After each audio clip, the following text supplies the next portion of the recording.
It is Sunday the 4th of December. I am walking around a field in Hua, West Auckland, New Zealand, which is a wonderful place to go trail running, and I'm going to go for a run shortly.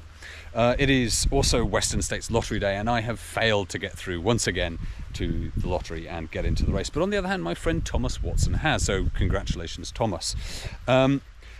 Now, I want to talk about training. Now, it's very difficult for me to talk about training for you because I do not know you as an athlete. I don't know what your running history is, how fast you are, what your strengths and weaknesses are. But what I can talk about is general principles and things that I definitely find helpful in my training, and I'm sure you will too. So these are what I think of as the T's, C's and E's of trail running success at Tarawera.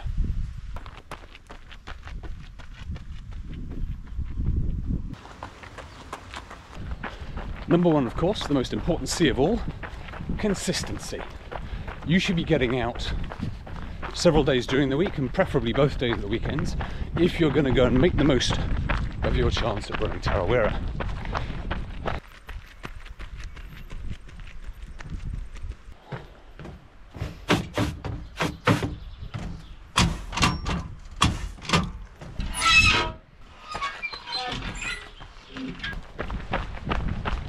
Because it's only really through getting out regularly, doing decent amounts of sensibly paced running, that you're going to build that aerobic base that you're going to need to be able to run for 10, 12, 16, 17 hours, whatever it takes, however long it takes for you to get to the end at Tarawera.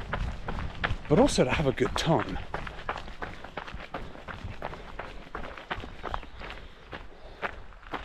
Which kind of brings us on to our second point, intensity. See what I did there? Now you'll see that I just ran and then stopped to walk up the hill. Because once you get to the 5k distance, 99% of the energy used is produced aerobically. Once you get to the 100k distance, I don't know how many points afterwards, 99.999 it'll be, but it's going to be nearly all aerobic.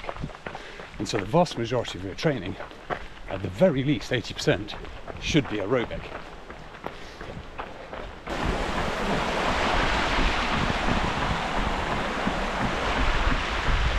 So the vast amount of your distance should be aerobic, the vast number of sessions should be aerobic. You don't need to do a lot of faster stuff. So I do 2 sessions. I do strides. 4 strides, 6 strides, 10 strides, whatever I feel like. And then 1 day a week, I do a warm-up. I do 8 to 12k hard, and I mean quite hard, like anaerobic threshold hard, and that's me. So, as I stop to come up to this hill, you'll see I'm walking, because there's no point me thrashing myself in training, because of the volume I've got to do, and the fact that most of it needs to be aerobic.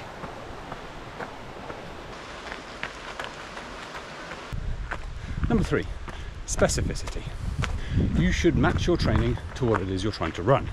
So in the case of Tarawera, Tarawera is mostly reasonably runnable trail. So the whole idea is we should be doing as much of our training as possible on reasonably runnable trail. And that's quite difficult sometimes. Just because if you're like me, you've got a job, you have to work and do other stuff like that. So you can't always get out to run where you want to run. So you've got to cut your cloth according to your means. Now, specificity isn't just all about running on trails all the time. It's also about using the kit you expect to use on race day beforehand, so you know that it works. And you don't get any unpleasant surprises come race day. So, I've got my Tarawera pack with my compulsory gear in it. I've got the flasks I'm going to use with water in. I'm running in my Tarawera shoes, so that they know that they're going to work too.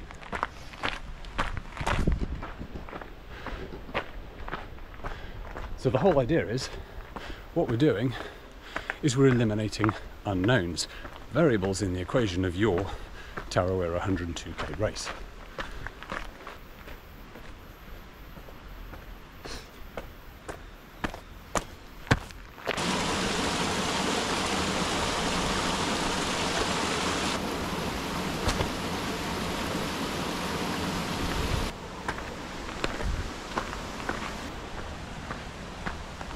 So we're training consistently at the right intensity, and we're doing it in a way that is specific to what we're going to encounter at Tarawera. Which kind of brings us to our fourth point, recovery. There's no point doing all of that training and then not being able to recover from it, because it's through appropriate stimulus in training and then recovery that your performance improves. So, get good sleep, eat sensible nutrition, not too much crap, and by crap I mean sugar, processed foods, very heavy salty foods, stuff like that. Get your veggies in.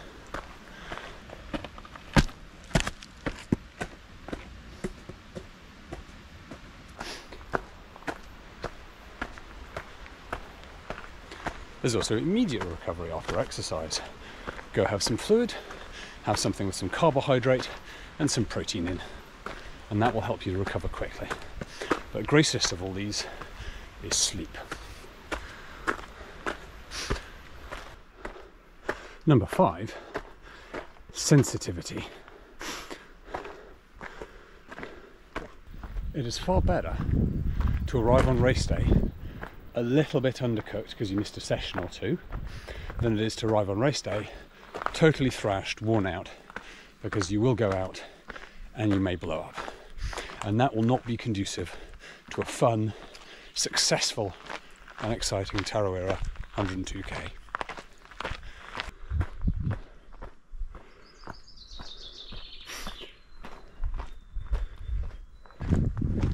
And finally, number 6, strength.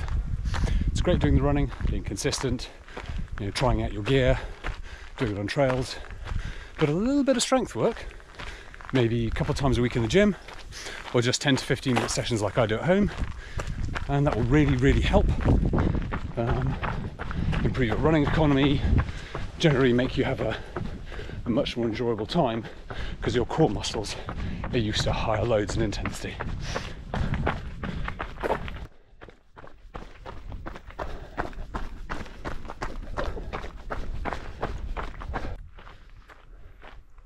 So those are Gareth's 6 T, C's and E's for trail running success at the Tarawera 102k ultra marathon.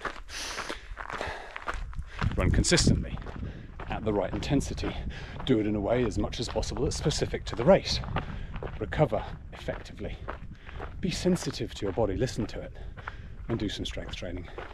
Do those things and you will maximise your chances of having a successful, but most importantly a fun day.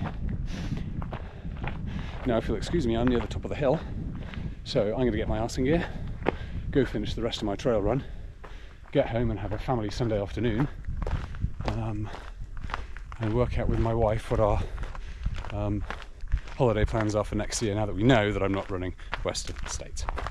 Cheers guys, hope your training's going awesomely. Take care.